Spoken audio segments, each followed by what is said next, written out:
What's up, Steve here. I hope you're doing well. I came across an article on Inman News pertaining to people Googling housing bubble. I'm going to review that article and then I'm going to bring you guys over to what's called Google Trends. And we're going to type in a series of different keywords and analyze those and then talk a little bit about those. Before we get into it, every market is driven by people like you and I. Right? So it's based on emotions. It's based on concerns and fears and optimism and pessimism. And every market is driven by that. But we need to keep in mind what really happened over the last couple of years in housing with just trillions of dollars pumped into the market. And that money has to flow somewhere. And where it flowed was a lot of it went into real estate, a lot of it went into crypto, a lot of it went into stocks. And it's causing an inflated price in all sectors. And we can obviously see what's going on in the stock market as well as crypto market today.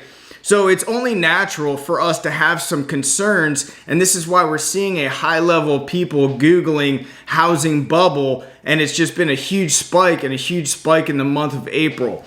So let's go ahead and dive into this article. So it goes on to say, Google searches for housing bubble have been spiking since March. Google Trends experienced a spike in searches for the term housing bubble earlier this spring, and it hasn't fully returned to normal levels, hinting that the topic is at least on a lot of minds. In early 2020, Google searches related to mortgages spiked.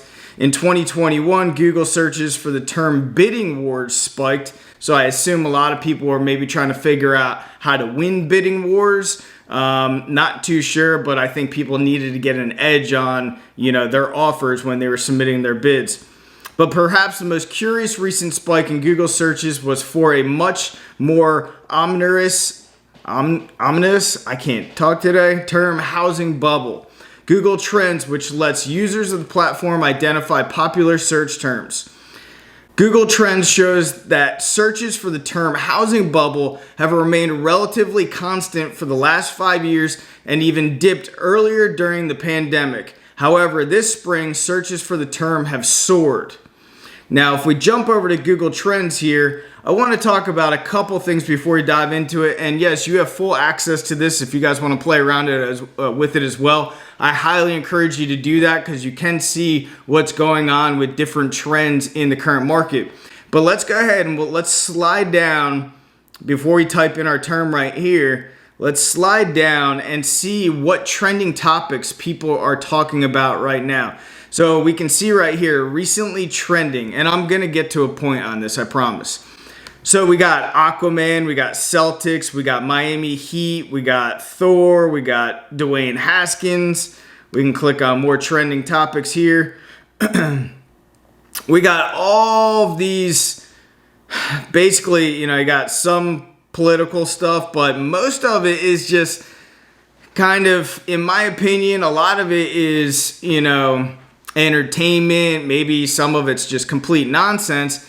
And it's not stuff I'm hoping that you or I are really getting involved in, because I think a lot of people, unfortunately, are paying attention to this kind of stuff. They're paying attention to the Johnny Depp trial, and they're paying attention to all these different things that are just a distraction of what I believe is really going on in our economy and obviously our real estate market. So I think that there is going to be some volatility. I mean, we're seeing in the stock market, crypto market, and everything else.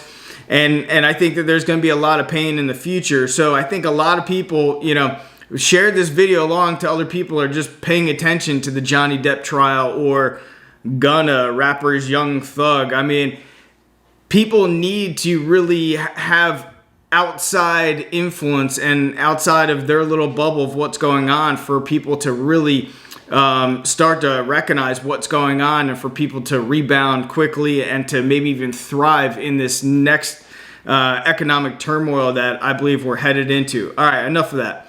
Let's jump into, we'll go back to the home page here, and we're going to type in, let's start with housing bubble.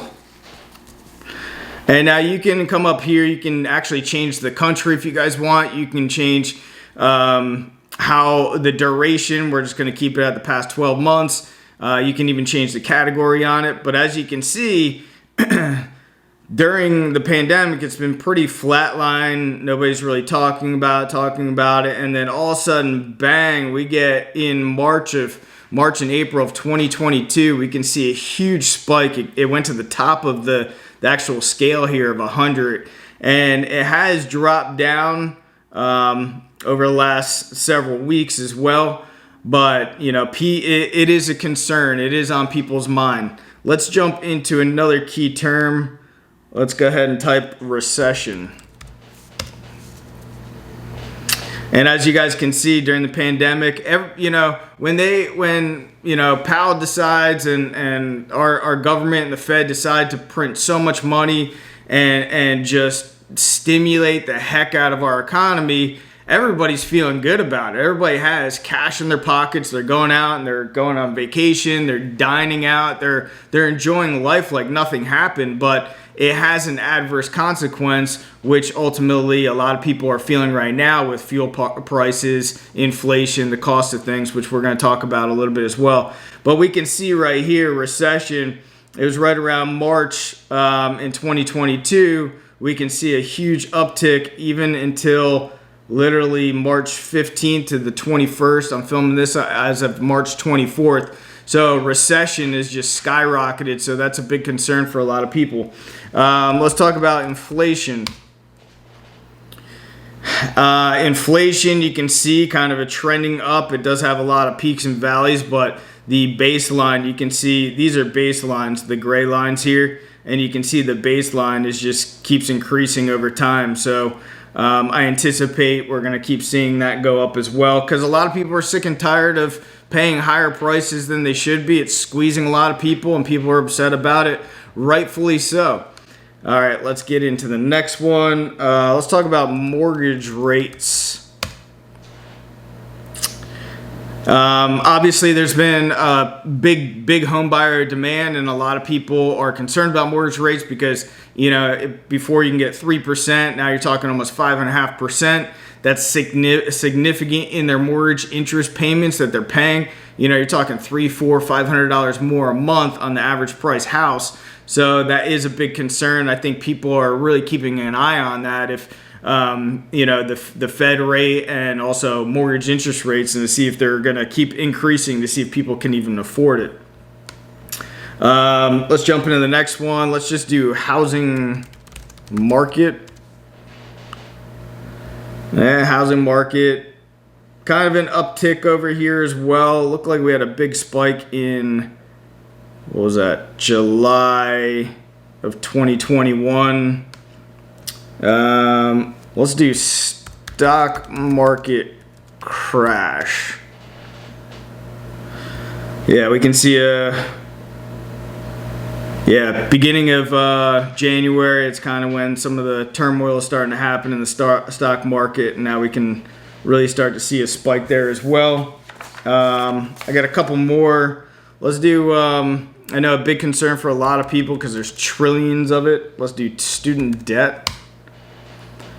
Okay, yep. And you're seeing this a lot too in terms of student debt forgiveness. I don't see it happening. There might be a little bit of relief, but I think it's just a political move for certain politicians to get reelected, and I wouldn't rely on it in any sense. And also, I think people are concerned in terms of when they have to start paying on their student debt again, because again, we've had certain moratoriums that have just restricted the natural cycle of things. So a lot of people are taking a look at student debt. Let's look at credit card debt real quick.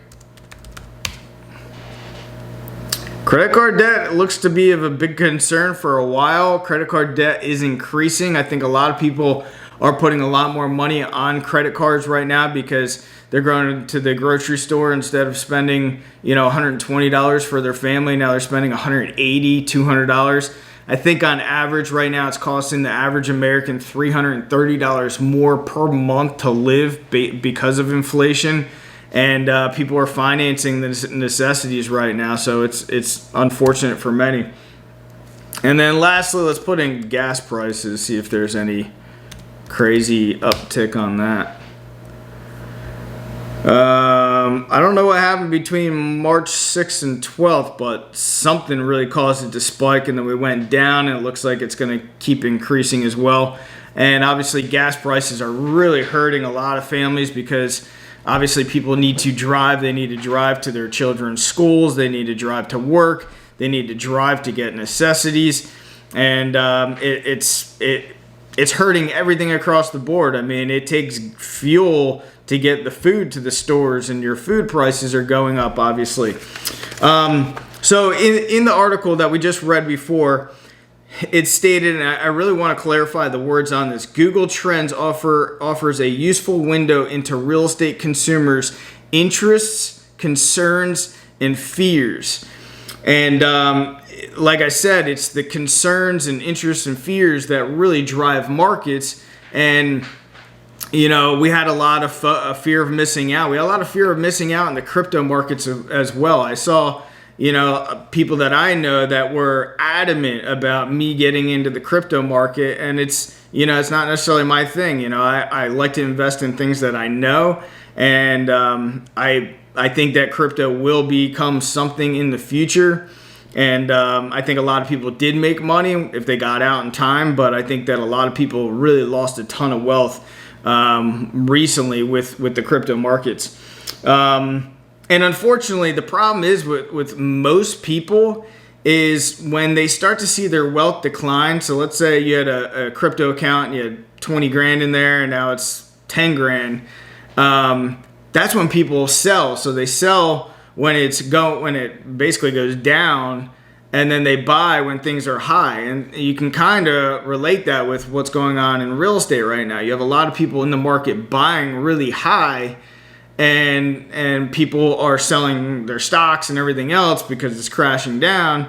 Maybe not necessarily crashing, it's going down though. And then they're selling off as well because they're just fearful. So that's a big problem. And you know, to keep in mind, you always want to buy low, sell high. And if you can kind of keep those fundamentals in place, you're gonna do really well. And no, I'm not a financial advisor. I have to disclose this so we don't get in trouble here on this YouTube channel.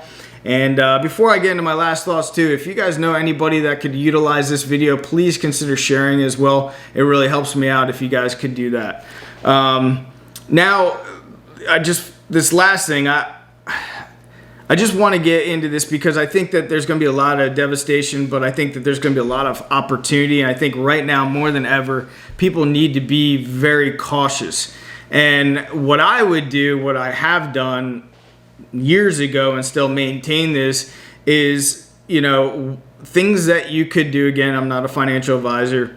But you can get out of consumer debt. You can get out of credit card debt. You can get out of car debt. If you bought a boat and if you finance anything that's taking money out of your pocket, figure ways of getting rid of it right now, because that's going to allow you to stack more cash to have on the sidelines when you guys can actually buy distressed assets. And I believe we're going to see a lot of distressed assets come to the market. Live below your means right now. If you guys are looking for a house and you guys are adamant about buying a house, know that you're probably buying at the top of the market. And also ensure that you guys are, maybe, you know, if you're approved for $400,000, can you find something that's maybe $300,000? Live below your means. If you're looking for a rental, you know, it might not be the best house or best case scenario, but if you can save an extra few $100s a month and stack that away, that's going to be beneficial for you now and over the next several years. That I just think that people, you know, a lot of people say, and I'll end on this. A lot of people say cash is trash and inflation. Be very weary because inflation would just erode away your money. And yes, it will if you're basically just saving for the long term. If you're just taking money and then you're putting it in a savings account and just stacking it and doing nothing with it for the long term, yeah, that's not good. You have to invest that money because inflation will erode away at it. However, having cash on the sidelines when markets go down, and I anticipate the stock market to go down even further, that's when I'm going to have cash on the sidelines to buy back in. Same thing with real estate. I believe real estate's going to go down, and we're already starting to see that as well. And when it does, and when it, maybe, it's very difficult to time any kind of bottom of a market. But when I see real estate go to a certain point, then I'm going to buy as many properties as I possibly can. So anyway, be prepared for look, if nothing happens and it stays normal, that advice I think stands strong. And I think it'll help you out. And if it helps you out and it can help other people, please share this video, and I'll see you guys on the next one. Thanks for being here.